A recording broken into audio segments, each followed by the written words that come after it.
Hello, listeners! Welcome to this episode of Bevere Broadcasters, a podcast about new developments in agri-food issues, brought to you by the Communicating Agriculture class at the University of Illinois. We named our podcast Bevere Broadcasters after Bevere Hall on the Champaign-Urbana campus, where we meet for class. I'm Cora Dittmar, studying agriculture education and Spanish from Elizabeth, Illinois. And I'm Ethan Moczulski, studying Ag Communications from Spokane, Washington. Today you're going to hear about new developments in lab-made meat and why it's important to you. But before we dive into this topic, Cora, how's your week been? It's pretty good. I've been really busy with classes coming to an end, but the cold weather is making me appreciate Bevere Hall's warmth. How about you? Yeah, same here. But between football practice and assignments, this podcast has been quite a fun challenge for me. So speaking of challenges, let's get into lab-made meat. Definitely one of the more controversial topics in agriculture today. Sounds good. So what exactly is lab-made meat? Lab-made meat is known by a variety of different terms, such as cultured meat, cell-based meat, slaughter-free meat, cultivated meat, or synthetic meat. And it's grown in a lab using cells from an animal rather than raising and slaughtering them. The goal of lab-made meat is to lessen the environmental impact of raising livestock, to be cruelty-free, and to help with food security. But how exactly is it made, right? Lab-made meat is produced by fermenting animal cells in tanks, big stainless steel fermentation tanks. And the cells are fermented, and it's kind of a nutrient medium between glucose and various other things. Think of it like brewing beer, for example, but instead of yeast, you're fermenting animal cells in a nutrient-rich medium. The idea is that you start with a small number of animal cells, they reproduce, they grow into a mass of this meat-like substance. Then that substance is taken out of the fermentation tanks, further processed, and transformed into a product, such as ground beef, a burger, or sausage. Now, after that in-detail explanation, what do you think, Ethan? Would you eat a lab-made burger?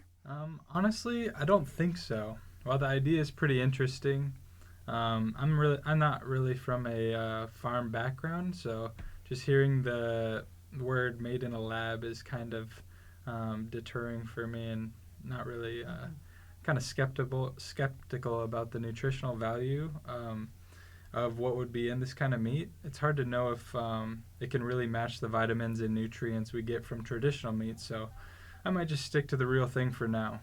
Yeah, that's a good point. It's one thing to make it taste like meat, but ensuring it's just as nutritious is a whole other challenge. Yeah, exactly. I think there are a lot of people that think the same way. The decision will come down to more than just the taste. It's about what's in it and how it benefits their health. So what about you? Would you eat lab-made meat? Coming from an ag background, I will personally not probably be indulging in any lab-made meats. Growing up in very rural, hilly Illinois, I was surrounded by cattle farmers, poultry farmers, and my favorite part of the year was when we would get our half a pig from one of my FFA friends' families that she raised. I knew it was good quality. I knew it was in it, and I'm not really ready to get rid of that factor of my eating and my palate quite yet. Yeah, I totally understand, and I'm sure a lot of people think the same way as you.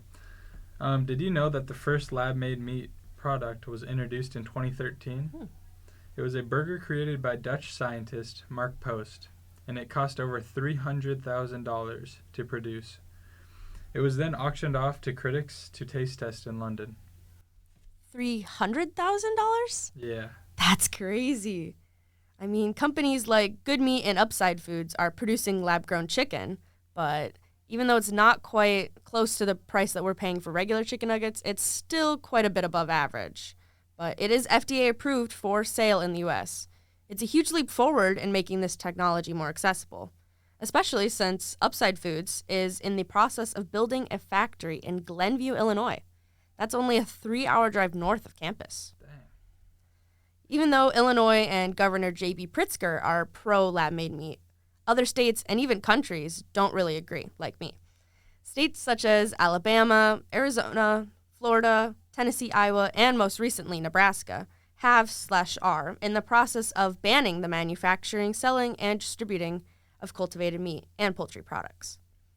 The reasonings or the issues that they're using behind the bans vary from food safety risks, the effect on agriculture, overall cost, and environmental impact.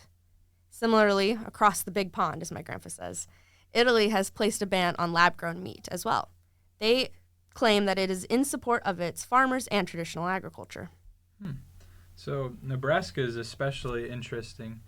The governor, Jim Pillen, recently, as October 1st, so last month, he signed an executive order requiring cultivated meat products to be clearly labeled in the state.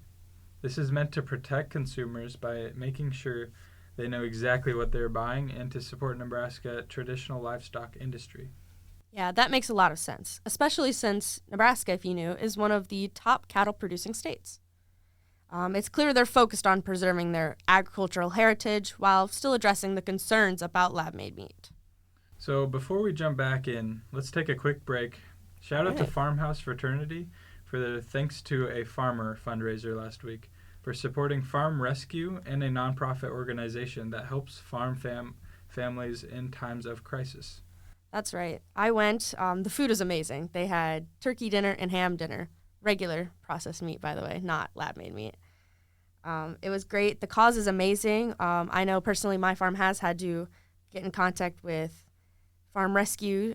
They're a great cause. I was really happy to go and support them. But, well, Ethan, how was the game last weekend? It was actually a blast. We had a great win against Michigan State. The weather actually wasn't too cold, so that was a plus. You could definitely start to feel that fall wind coming through Illinois. The energy on the field was pretty awesome. It's always a good day when the team comes out on top, and a big thanks to our student section and crowd for helping us out. So, yeah. Yeah, it was a really good game to watch. I mean, speaking of football, I see you have a recent article written about you, too. Oh, yeah. So there's been a couple articles about I recently made a 59-yarder and happened to be the school record for longest kick, so that's been pretty cool recently. Yeah. You can check out one of the articles on the College of Aces Facebook page. It's a very good article. I'd recommend. All right, back to business. Let's talk about how the media, speaking of, is covering lab-made meat.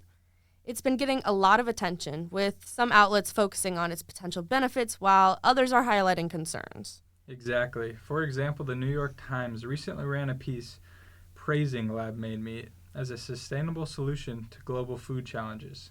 They framed it as technological breakthrough that could help address climate change. But not everyone is on board. I mean, Fox News has been way more critical, questioning the environmental claims and raising concerns about food safety. There's also a lot of skepticism around social media on it, where some people refer to it as fake meat and claim that it's unnatural. It's also worth noting that major players in the food industry are getting involved. Tyson Foods, one of the largest meat producers in the world, has invested heavily in lab-grown meat startups like Memphis Meats.